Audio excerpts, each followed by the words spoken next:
1,20,000 కోట్ల విద్యుత్ బకాయిలతో సతమతమవుతున్న రాజస్థాన్ రాష్ట్రంతో సింగరేణి విద్యుత్ సరఫరా ఒప్పందం వెనుక ఉన్న మర్మం ఏమిటో కాంగ్రెస్ ప్రభుత్వం సమాధానం చెప్పాలని జాగృతి నాయకులు సిద్దంశెట్టి సాజన్ డిమాండ్ చేశారు. ఈ విషయమై ఆయన మీడియాతో మాట్లాడుతూ రాజస్థాన్ రాష్ట్రంతో సింగరేణి విద్యుత్ సరఫరా ఒప్పందం వెనుక ఉన్న మర్మం బయటపెట్టాలని ప్రభుత్వానికి విజ్ఞప్తి చేశారు. సాక్షిగా మాట్లాడినటువంటి డిప్యూటీ సీఎం బట్టి విక్రమార్క గారికి హెచ్ఎంఎస్ మరి సింగరేణి జాగృతి తరఫున మేము 2 ప్రశ్నలు వేయదలుచుకున్నాం. ఈరోజు అసెంబ్లీ సాక్షిగా మీరు మాట్లాడుతూ సింగరేణిలో 15,000 మంది నూతనంగా కార్మికులు రిక్రూట్ కావడం జరిగింది. దీనివల్ల సింగరేణికి ఆర్థికంగా భారం ఏర్పడుతుంది అనే విధంగా మీరు మాట్లాడిన మాటలు ఏదైతుందో దీన్ని మేము తీవ్రంగా ఖండిస్తున్నాం. దీంట్లో భాగంగా మేము 2 జాయింట్ వెంచర్లపై మిమ్మల్ని 2 ప్రశ్నలు అడగదలుచుకున్నాము.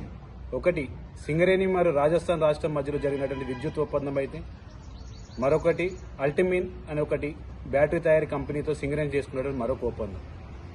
ఈరోజు సింగరేణి ఇస్తున్నటువంటి విద్యుత్ బకాయిలకి రాష్ట్రం 50,000 కోట్ల అప్పున్న విషయం అందరికీ తెలిసింది.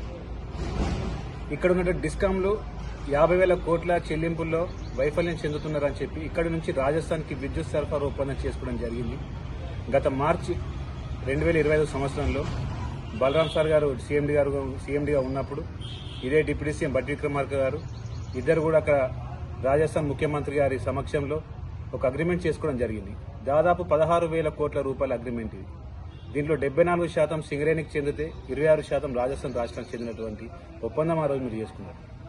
ఇందులో భాగంగా STPP stage 2 thermal power plant నుంచి థర్మల్ పవర్ ఇక్కడ నుంచి మీరు రాజస్థాన్కి ఎగుమతి చేస్తే రాజస్థాన్ రాష్ట్రం వారు సోలార్ విద్యుత్ని అక్కడి నుంచి ఇక్కడికి దిగుమతి చేసే ఒక ప్రక్రియను మీరు అగ్రిమెంట్ చేసుకోవడం జరిగింది.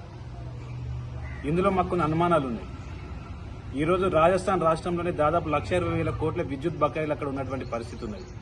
ఇక్కడ నుంచి మీరు 800 వాట్ల ఏదైతే ఇది ఉందో మెగావాట్ల విద్యుత్ ఇక్కడ నుంచి మీరు సరఫరా చేస్తున్నారో, రేపు రాజస్థాన్ రాష్ట్రం ఒకవేళ ఈ బాగా మీరు సప్లై చేసినటువంటి విద్యుత్కి బిల్లులు చెల్లించకపోతే పరిస్థితి ఏంటి అనేది ఇక్కడ సింగరేణి సంస్థ చెప్పాల్సిన అవసరం ఉంది.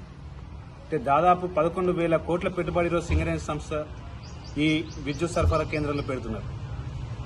16,000 కోట్ల ఉన్నటువంటి ఒప్పందంలో 5,000 కోట్లు రాజస్థాన్ పెడితే 11,000 కోట్ల పైచీలకు కూడా సింగరేణి పెట్టుబడి పెడుతుంది. ఇందులో ఈరోజు డిస్కాంలో మనకి బిల్లులు ఎగ్గొడుతున్నటువంటి నేపథ్యంలో